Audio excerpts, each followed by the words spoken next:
Bonsoir Arthur, deuxième victoire de suite. J'imagine que vous êtes satisfait, que ça fait du bien. Bonsoir. Tout d'abord, ouais, c'est très important. C'était une victoire qu'on recherchait, on va dire, par rapport à la continuité de notre travail et le processus qu'on est en train de mettre en place. On a cherché ce soir à montrer, à être dans la continuité du visage qu'on a montré la semaine dernière. Il y a du mieux. Après, au niveau défensif, on sait et on doit mieux faire. Parce que là, on a encaissé 77 points. Angers, c'est une belle équipe. Ils avaient deux joueurs majeurs qui n'étaient pas présents sur ce match-là. Et ils ont quand même réussi à nous perturber. Parce que, comme l'a dit le coach précédemment, à moins 5, enfin, à 5 minutes de la fin, ils étaient à moins 3. Donc après, on a seulement fait la différence à la fin du match, grâce à l'adresse. Mais sinon, oui, dans l'ensemble, c'est bien, mais on doit beaucoup mieux faire. On va parler un peu, à part si vous avez plus de questions sur le match, mais je vais parler un peu de votre cas personnel. Ce soir, vous faites un bon match, il y a un bon apport en sortie de banc. Est-ce que vous pouvez nous faire un commentaire sur votre match? Est-ce que vous êtes content déjà Ouais, si, je suis content sur le moment. Après, je sais que je peux mieux faire. Après, j'ai déjà montré au cours de la saison, comme en Leaders Cup face à Fos-sur-Mer, que j'étais capable de reproduire ce genre de performance. Après, aujourd'hui, c'est moi qui a brillé. Et les prochains matchs, ça va être quelqu'un d'autre. Donc, voilà, j'essaye de faire ce que le coach me demande. Et puis voilà, aujourd'hui, la réussite, elle m'a souri. Et espérons que ça continue pour les prochains matchs. Ça fait un peu plus de 2 mois que la préparation a commencé. Pour vous, c'est un nouveau club, Antibes. Comment ça se passe, votre intégration, votre travail au quotidien, ce que vous mettez en place? La préparation se passe bien. Après, d'un point de vue tactique, tout ça, c'est complètement différent par rapport à ce que j'ai connu la saison précédente. La hiérarchie dans l'équipe, il y a beaucoup d'individualité en Antibes. Donc, c'est un mal pour un bien. C'est un bien au niveau, pour ma progression personnelle par rapport aux individualités qu'il y a. Ça me permet de progresser au quotidien. Et puis voilà, ça me permet aussi à moi d'être plus rigoureux et atteindre mon potentiel, ma marge de progression plus facilement. J'imagine que ça doit être intéressant d'être confronté tous les jours, non seulement vous parlez des grosses individualités, mais sur le poste 4, vous vous retrouvez tous les jours à l'entraînement face à Zachary Perrin, un jeune joueur comme vous. Exactement, ouais. Ouais, je me retrouve face à Zachary. Il y a aussi Louis aussi, qui est beaucoup décalé en poste 4. Donc, après, quand je parle d'individualité, moi, je parle plus au niveau... je parle des joueurs comme Mathieu Boyer, je parle de Luis Gavrilovic, je parle aussi de Garland Green aussi, qui me parle beaucoup au quotidien et qui m'aide à devenir un meilleur joueur. Et pour vous, quelle est la suite dans l'aspect basket? Sur quoi vous cherchez à travailler, à évoluer prochainement pour passer un cap? Déjà, j'essaye de me développer techniquement, d'avoir, on va dire, un meilleur pourcentage au niveau de mon shoot extérieur. Physiquement aussi, je dois bosser encore. Et être beaucoup plus rigoureux encore. Ça veut dire être concentré et jouer à fond, pas sur 15 minutes, 20, après viser les 25, 30 minutes. Mais c'est un processus, ça va prendre du temps, mais j'en suis conscient et c'est pour ça que le club, ils ont effectué avec moi un projet long terme. Donc après, c'est à moi de continuer à travailler, à rester rigoureux, être concentré, écouter mes coéquipiers, le staff. Et puis, je ne me pose pas de soucis, ça va bien se passer cette saison. On a tout pour performer, individuellement et collectivement. Ok, pour moi. Merci. Merci, bonne soirée. Bonne soirée.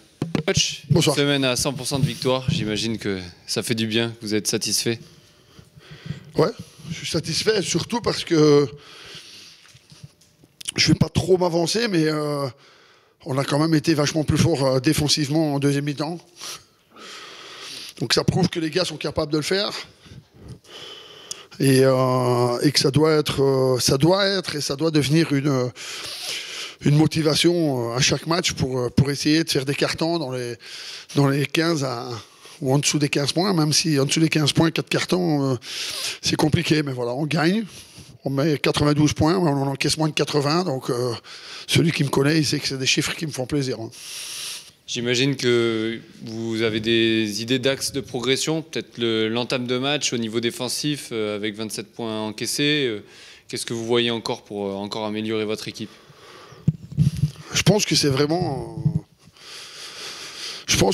un état d'esprit. Je pense que c'est quelque chose qu'on peut aussi continuer à développer dans les entraînements. Mais là, regardez notre calendrier, ça a été assez costaud. Eux, ils étaient quand même en grande réussite sur le premier quart, mais dans l'ensemble, sur la première mi-temps, aussi à 3 points.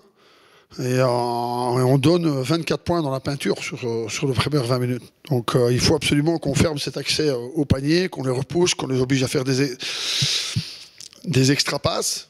Je pense que c'est lié à la mentalité. Je pense que je n'ai pas...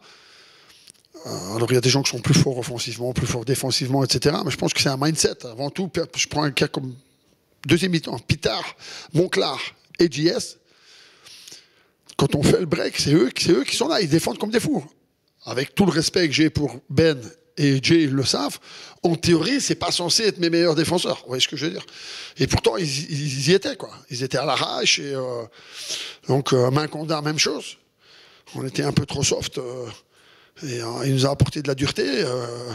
Donc je pense que c'est vraiment une question de volonté, une question de dire, quand je suis au terrain, je dois faire des stops. D'ailleurs, vous avez vu, j'ai vu quelques rotations je ne veux pas dire de sanctions, mais j'avais dit à la mi-temps, j'avais dit, si tu défends pas, si tu n'es pas dans l'agressivité initiale, ça vaut pour tout le monde, tu ne seras pas là. Donc tu termines le match avec des joueurs qui ne sont pas au terrain ou qui sont moins au terrain.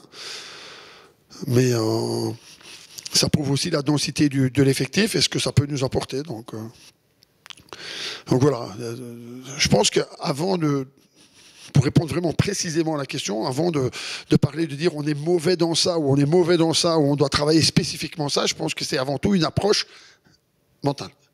C'est-à-dire, je veux défendre, je veux garder le mec qui est en face de moi, devant moi, et il ne peut pas me dépasser. Quitte à ce que je prenne une faute. Voilà. Arthur, vous l'avez évoqué, alors il y a eu pas mal d'individualités qui ont apporté ce soir, mais il a eu un bel écho en sortie de banc. Est-ce que vous pouvez nous faire un commentaire sur son match? Beaucoup de présence dans l'intimidation, même quand il n'a pas récupéré le rebond ou pris une interception, etc. Donc en dehors des chiffres, il a eu une présence athlétique. On a beaucoup moins vu Poirier en deuxième mi-temps qu'en première. Hein. Donc après, on a aussi décidé d'aller faire des prises à deux.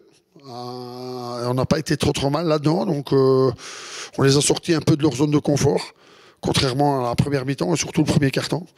Donc ouais, l'impact d'Arthur était intéressant.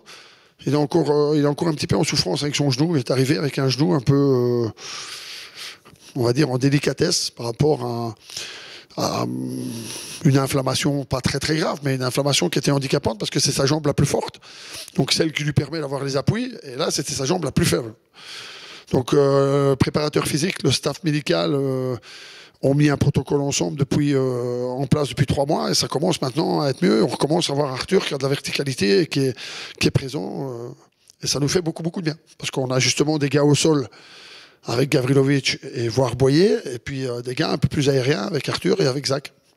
C'est un jeune joueur en France qui était assez méconnu. Avant la saison passée, il s'est montré un petit peu à Angers. Mais pour un gros comme Antibes, c'était presque une surprise d'aller le chercher si on s'en tient à son CV. Pourquoi vous avez misé sur lui spécifiquement? Sur qui Arthur. Je reste sur Arthur pour le moment. Alors, parce que je pense qu'à un moment donné, on voulait absolument peupler notre raquette avec 2 joueurs d'expérience et je ne voulais pas prendre quelqu'un avec trop d'expérience et trop dans sa deuxième partie de carrière par rapport à Zach.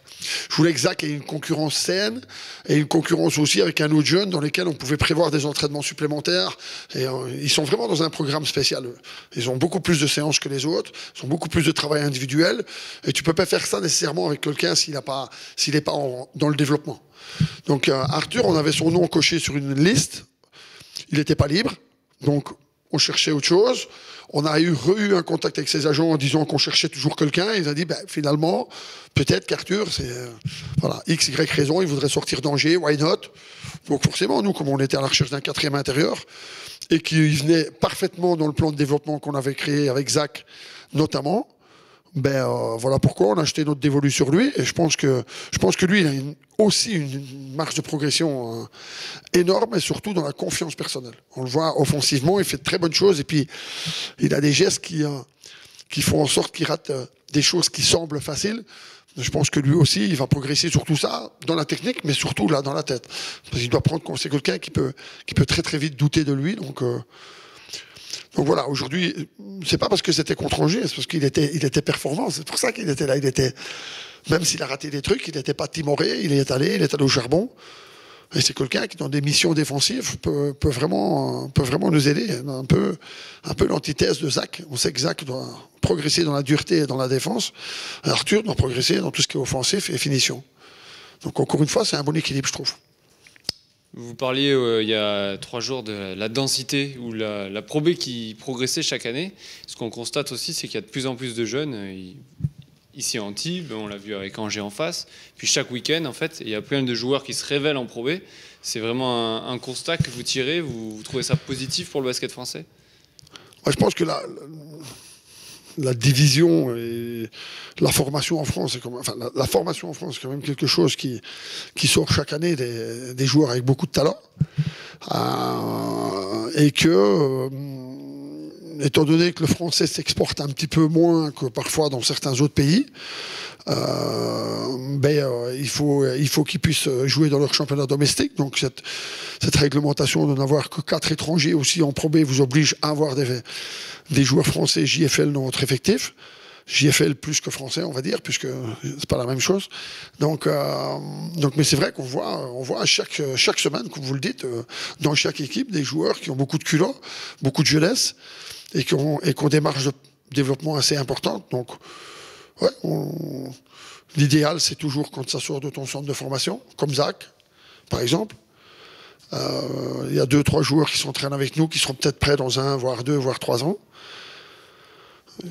L'avantage d'avoir de la jeunesse aussi, c'est un peu cette insouciance. Et il y a moins d'expérience, mais quand il y a moins d'expérience, c'est moins calculateur aussi. L'expérience te donne l'opportunité de calculer et de manœuvrer un peu plus facilement que la jeunesse. Et donc voilà, mais c'est vrai que c'est une ligue dans laquelle il y a énormément de jeunes. Menyandi est deuxième scoreur de l'équipe d'Angers depuis le début de saison. Donc voilà.